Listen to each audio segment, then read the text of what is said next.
So we have understood different types of print formats where we have used f string, and how does dot format differs where you use curly braces. Just make it very simple. Dot format, percentile, if you use percentile, give the format in it, which is percentile d, percentile f, percentile s. And how does string and variables, it is very simple, right? Now let's try to understand how could we take input from a user, because till now we are giving input and we are just printing it. Something like if I give a equal to 5, you give print of a, you run the cell, you get the result on the kernel. Or if you give a is equal to 5 here, you call it, right? If you use print also, you get the same result. Now let's do in another way where we'll try to take input from a user.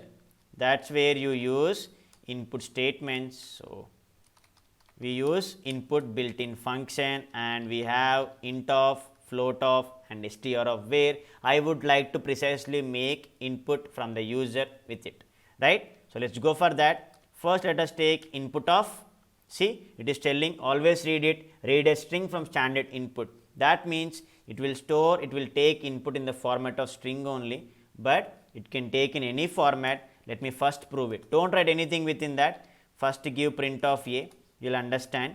So execute that. The cursor blinking in the sense you need to pass something. If you don't pass anything, nothing will be printed, right? So pass some input over there, then only you can see the result. Okay, 25. You see, you got 25. But you said that input of, in the sense it is telling that it will store in the format of a string. Okay, let me prove it. How do we prove that? Just take type of a, that's it. You will understand.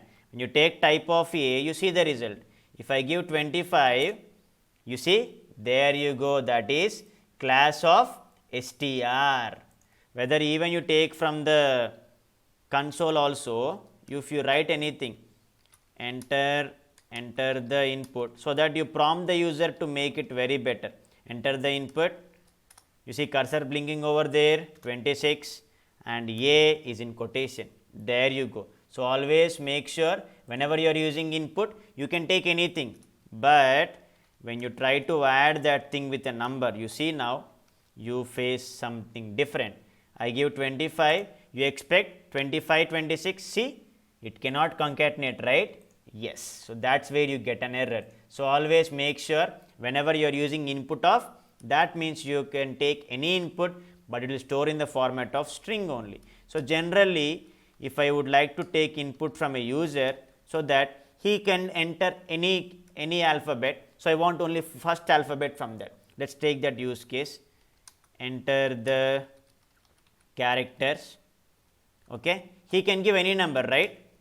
So what I want only first character. That means I am trying to take input from a user. So my use case is to accept a single character from a keyboard. He can give anything. My use case is I want to take only single character, where I tell him you entered. If I give a like this, what happens? Whatever user will enter. Suppose let me try to just ignore the previous output. If I enter like this, whatever user will give. If he gives like this, enter the characters. If I give everything, I get everything over there. You entered Saket. But my use case is, if I enter input, I should take only first character from that. You can do one thing. You can go for indexing. That's where you use indexing here. You save and you click on run. Suppose if I give Saket, what is the first character? Yes. So in that way you can play with it. So always input of will take any format, it stores the result in the format of string. So this is very, very important use case. One thing is done. Then what if you try to make sure that user should give only integers? You add just int of, that's it, where you can make user to enter only integer. A is equal to int of, see, it is expecting only integers. Whenever you give int of x, it's an integer. So int of input of. So write some very good statement so that user will understand. Enter a value. When I enter this, user will understand, okay, he should write that value. Even if you give some colon over there, cursor will blink after that colon. This is very simple. When you give print of a, that means user will understand that, okay, he should take an integer only. but how do I prove that? I always check with type only. That is the best use case.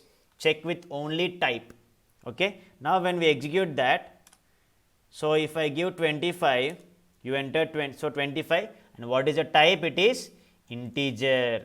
That's it. So why can't I take any other thing? Suppose if I give, instead of integer, I write some string. It's wrong. It is value error. That's where you get invalid literal for integer with base 10, because you are asking int of input of, you are giving a string. So that is where you are making mistake. Even if you give float also, see cursor will blink here, 2.6, you get value error, because when you give int of input of, you are restricting user to enter only integer. That is very key point. Keep in mind that. Okay.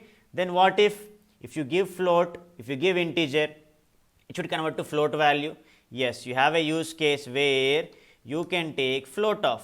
See, float of input of, enter a value.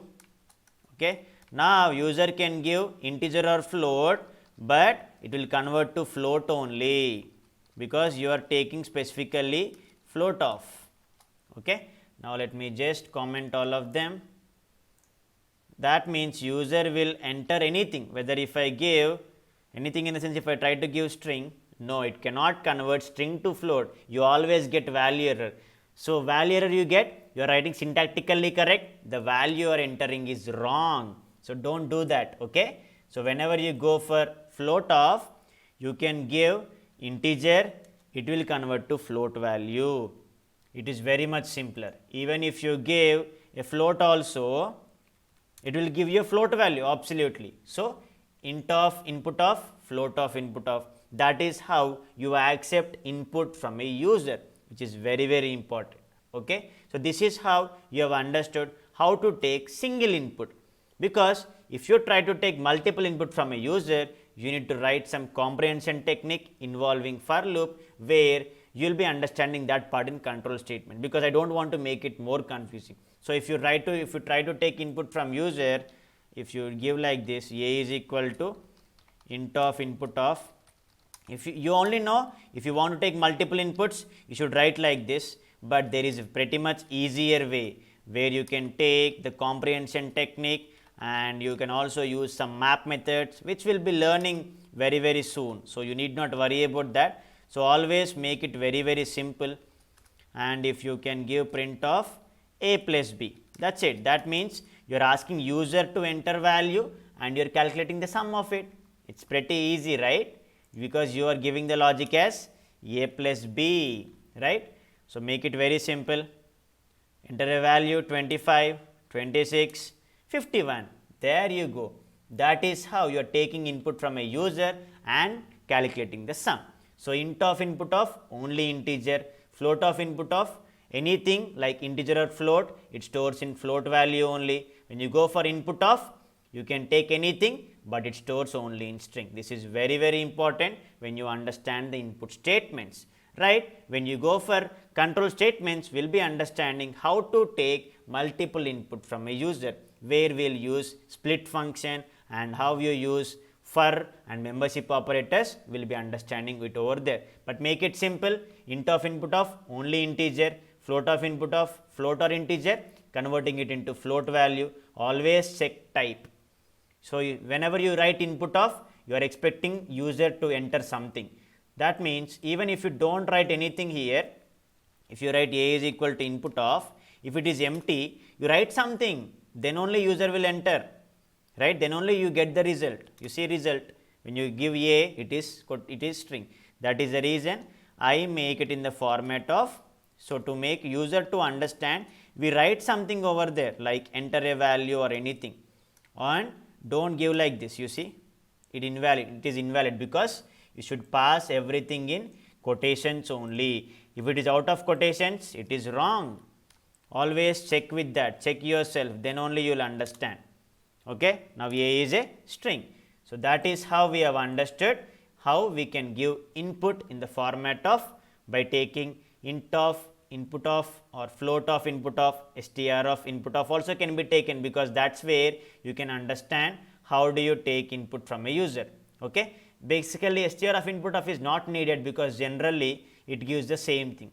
If you want, just let me just make it simple, because even if you take str of input of, it is generally taking string only, because basically if I give print of b and if I give print of type of b, because we just avoid that by directly using input of, because it gives you the same result. When I save and execute, if I give 26, what happens? It is string, no? It is same, so you need not worry, because input of is directly giving the input in the format of, storing in the format of string. So this is very, very important. How do we understand the input statements? So we have understood how to display output statements by using various forms of print statements, as the type of print statements solely depends on user interest. We only need to be careful how effective we communicate our result. So in the next videos we will use this logic to work on control statements. Thank you.